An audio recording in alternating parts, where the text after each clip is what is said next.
നമ്മുടെ S or no ക്വസ്റ്റ്യനുള്ള cards കേട്ടോ. നമ്മളെല്ലാ വീക്കെൻഡിലും ഒരു എസ് ഓർ നോ എടുക്കാറുണ്ട്. ഓക്കെ, ഇതിപ്പോൾ ഏത് എസ് ഏത് നോന്ന് എനിക്കും അറിയില്ല. ഓക്കെ,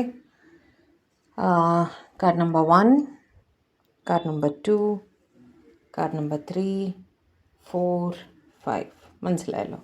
1, 2, 3, 4, 5. ഓക്കെ, അപ്പം നമ്മൾ ചെയ്യേണ്ടത് എന്താണ്? ഡിവൈനെ മനസ്സിൽ വിചാരിക്കുക, എസ് ഓർ നോ എന്ന ആൻസർ കിട്ടുന്ന ഒരു ക്വസ്റ്റ്യൻ ചോദിക്കുക, കാർഡ് നമ്പർ ചൂസ് ചെയ്യുക.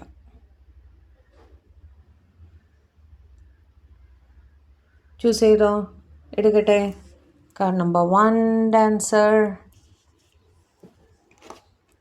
യെസ്, അബ്സല്യൂട്ട് യെസ് ആണ് കേട്ടോ. കാർഡ് നമ്പർ 2 ആൻസർ യെസ് തന്നെയാണ്. കാർഡ് നമ്പർ 3 നോ ആണ്. കുറച്ച് ഡിലേ വരും, വെയിറ്റിംഗ് പീരീഡാണ് കാണുന്നത് കേട്ടോ. കാർഡ് നമ്പർ 4 യെസ് ആണ്. കാർഡ് നമ്പർ 5 നോ ആണ്. ഓക്കെ, നോ കിട്ടിയവരെന്ത് ചെയ്യണം? പോസിറ്റീവ് മാനിഫെസ്റ്റേഷൻസ് ചെയ്യണം, ഡിവൈനുമായിട്ട് കണക്റ്റഡ് ആയിട്ടിരിക്കണം കേട്ടോ. എല്ലാം ശരിയാകുമെന്ന് ഉറച്ച് വിശ്വസിക്കുക.